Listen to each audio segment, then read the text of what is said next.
Hello everyone.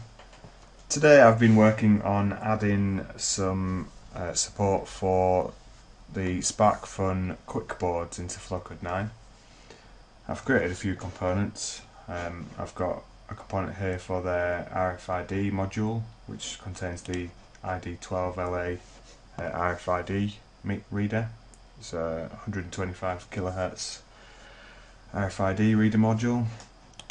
I've also made a component for the Quiic joystick, which includes a joystick and a digital switch.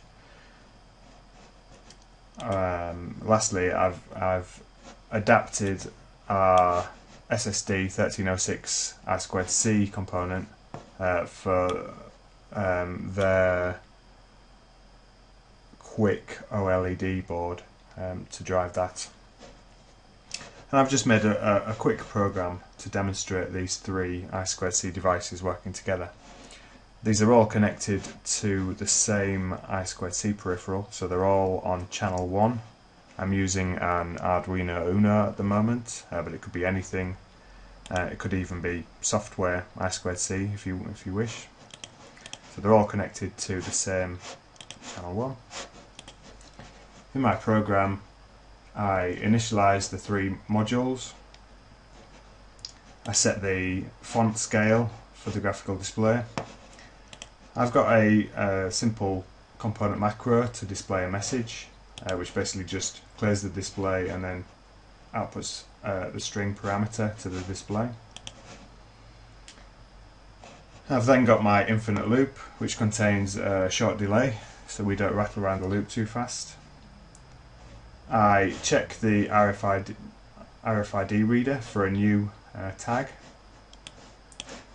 If a tag has been recorded, then I check to see if it's a known ID.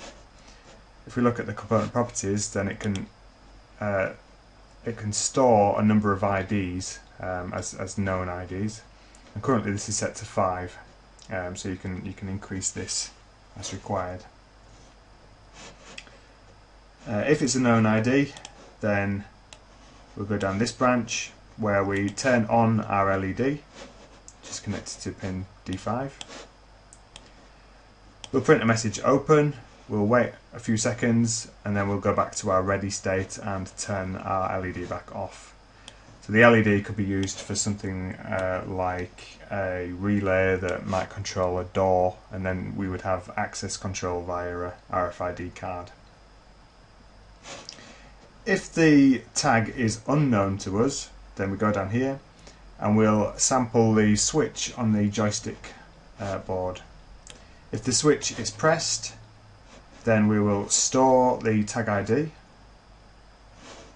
in which case we will either get an OK message that the tag has been stored OK, or a fail, which might happen if we've run out of storage locations. And then we'll go back to the ready state.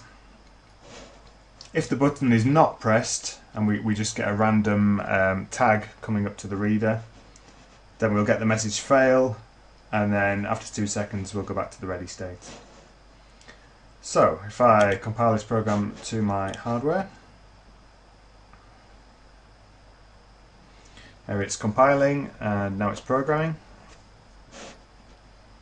And I'll just bring that up on camera so you can see the hardware connected here.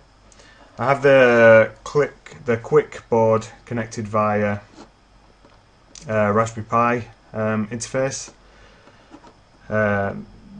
This is just because it's what I had available on my desk. It could just as easily be connected to a Pi or via another method. But you can see here are my various Quiic boards all wired together via the same I2C connection. I have my LED on my Arduino. It's a little bit hard to see, but hopefully you can see when it lights up. And I've currently got ready printed on the display. So if I scan my RFID card, we get a fail.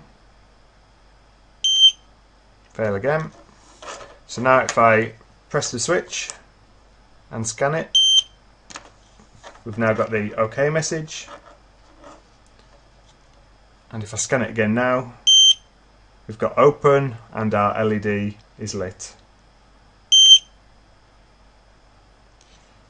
So I'm proving I'm not cheating here. I've got a second tag that I can scan, which again, fail, fail, and my original tag, open. Let's store this second tag, press the switch, add it into the system, OK. And now both tags should open the door. Thanks very much for watching. I've been Ben Rowland, and this has been Flowcode version 9.